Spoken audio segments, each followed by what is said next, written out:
Right now, we're seeing in Congress a lot of discussion about the possibility of another stimulus.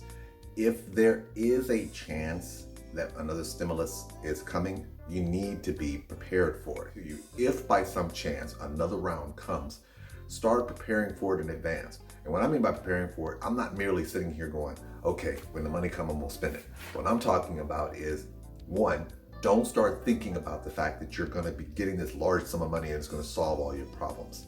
Start figuring out, if you get it, how you can maneuver it into your system, into how you're doing what you're doing. Two, as I've talked a million times, if you get money, if you are in any kind of program that money coming from another source may impact that program, start finding out now what type of impact that's going to have depending on how much money you get. The nice thing the government has done is that in some instances they put caveats in there so that it doesn't impact your programs. In some instances, not always, but you want to prepare in advance so that this way you can adjust to it accordingly. Also, prepare to not receive it. Right now, there's probably some people out there who are thinking, okay, I'm gonna maybe get another stimulus check. Or you may not have gotten it the first time and you think, oh, I'm gonna get it this time. Brace yourself for the reality that even though they know that a lot of American people are hurting, you might not get another check, or you might not get a check at all. So when you hear the stimulus, don't allow yourself to get so excited to thinking that it's coming, it's rolling, and then find yourself in this stuck position because you've anticipated another check coming and thinking it's going to solve your problems. Brace yourself for the reality that it may not come at all.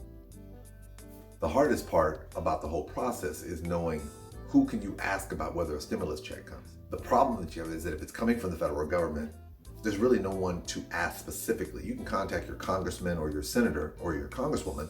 They can tell you if it's being worked on, but they can't tell you if it's definitively going to come through because it requires both the Congress and the House, the Senate and the House to come together to ensure it happens, as well as the president signing off on it. It does look like we may see another one, but what it looks like, we don't know. So the only thing you can do is, one, stay engaged with your elected official, your congresswoman, congressman, or senator, to see how close or how far along it is, and pay close attention to the news outlets, so this way you can be aware of whether this thing is coming.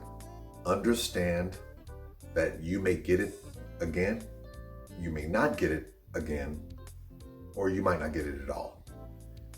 Treat the first round, if you fell into that category, as one and done. If it comes back down again, there's a natural desire to think, I got it the last time, I'm gonna get it this time. Or there's a thought that, well, I didn't get it the last time, I should get it this time. Or there's a thought, well, maybe I may not get it at all. Treat it as if it's sight unseen, which goes back to my first point of talking about preparing for it. The reason why is because you need to embrace yourself, embrace the reality that the money that you think may come to you may not come at all. If it comes, it's a welcome surprise and you use it accordingly, but just brace yourself for that hardcore reality.